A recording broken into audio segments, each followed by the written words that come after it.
নমস্কার বন্ধুরা, এসকে কিচেনের ভিলেজ ফুডে আপনাদেরকে অনেক অনেক স্বাগত। আজকে বানাবো ভাপা ডিম কারি রেসিপি। বন্ধুরা আপনারা প্লিজ সম্পূর্ণ ভিডিওটি দেখতে থাকুন।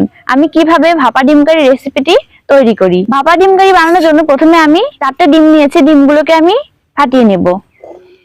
নমস্কার বন্ধুরা, আজকে কিচেনের ভিলেজ ফুডে আপনাদেরকে অনেক অনেক স্বাগত। আজকে বানাবো ভাপা ডিম কারি রেসিপি। বন্ধুরা আপনারা সম্পূর্ণ ভিডিওটি প্লিজ দেখতে থাকুন। আমি কিভাবে ভাপা ডিম কারি রেসিপিটি তৈরি করি। ভাপা ডিম কারি রেসিপিটি বানানোর জন্য আমি 4টে ডিম নিয়েছি। ডিম 4টে প্রথমে আমি ফেটিয়ে নেব।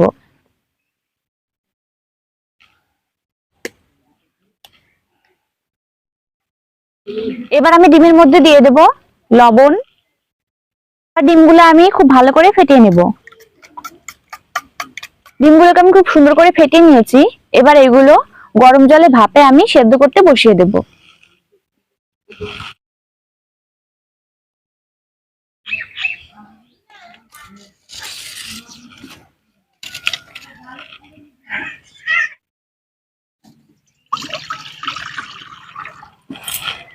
বন্ধু, জলটা গরম হয়ে গেছে। এবার এই গরম জলের মধ্যে আমি এই ডিম ফেটানো বাটিটা আমি বসিয়ে দেব। এবার একটু ঢাকনা নিয়েছি, ঢাকনা দিয়ে আমি এই ডিমের বাটিটা গরম জলের উপর বসিয়ে ঢাকনা দিয়ে বন্ধ করে দেব। এদিকে ডিমটা সেদ্ধ হতে থাকুক, আমি সবজিগুলো কেটে নেব। আলু আর পেঁয়াজ রসুন গুলো ছুলে নেব।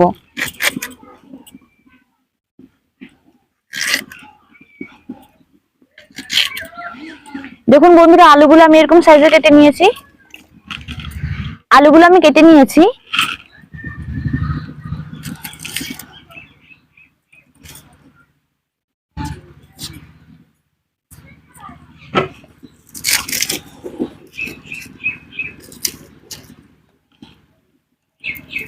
এদিকে আমি রসুন গুলো ছুলে নিয়েছি। এবার সবজিগুলো খুব ভালো করে ধুয়ে নেব।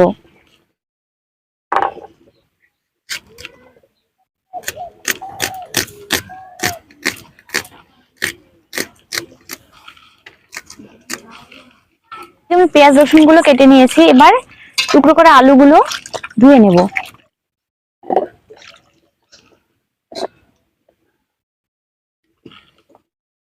এবার ঢাকনাটা খুলে দেখে নেব যে ডিম ভাপাটা বসিয়েছিলাম ডিমটা সেদ্ধ হয়েছে কিনা।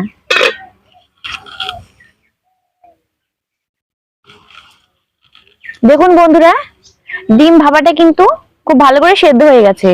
এবার আমি এটা একটা ছুরি দিয়ে তুলে নেব।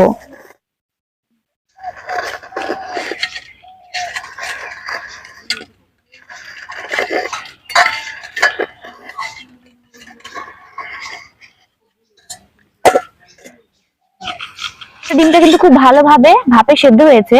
এবার ডিমটাকে আমি ছুরি দিয়ে টুকরো টুকরো করে কেটে নেব।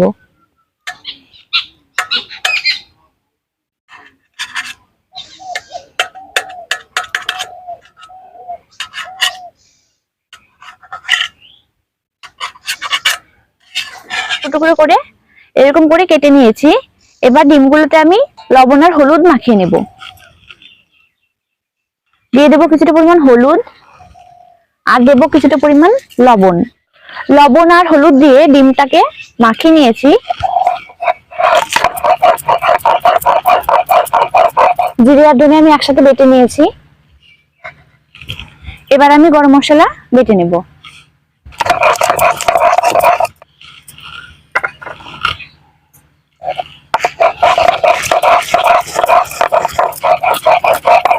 লঙ্কা বাটা হয়ে গেছে, লঙ্কা বাটাটা আমি তুলে নেব।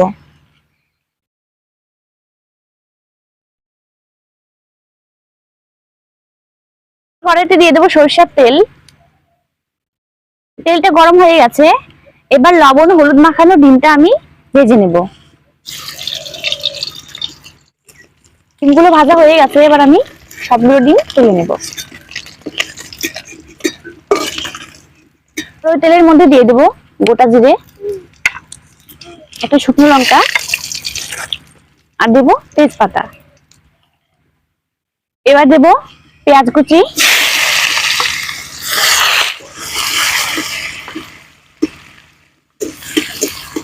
পেঁয়াজগুলো লাল লাল করে ভাজা হয়ে গেছে। এবার দিয়ে দেবো টুকরো করে রাখা আলু।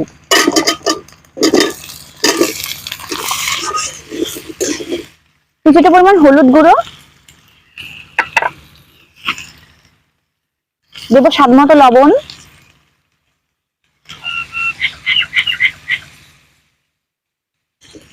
আলুটাকে একটু লাল লাল করে ভেজে নিয়েছি। এবার এর মধ্যে দিয়ে দেবো রসুন বাটা, এবার দেবো শুকনো লঙ্কা বাটা, জিরে আর ধনে যে একসঙ্গে বেটে নিয়েছিলাম জিরে আর ধনে বাটা দিয়ে দেবো। সমস্ত মশলা আমি আলুর সঙ্গে ভালো করে কষে নেব। মশলাগুলো আমি খুব ভালো করে কষিয়ে নিয়েছি। এবার দিয়ে দেব কিছুটা পরিমাণ জল, কিছুক্ষণ ঢাকা দিয়ে রেখে দেব। এবার ঢাকনাটা আমি তুলে নেব। ঝোলটা ফুটে গেছে, এবার ভেজে রাখা ডিমগুলো আমি ঝোলের মধ্যে দিয়ে দেব। সব শেষে দিয়ে দেব গরম মশলা বাটা।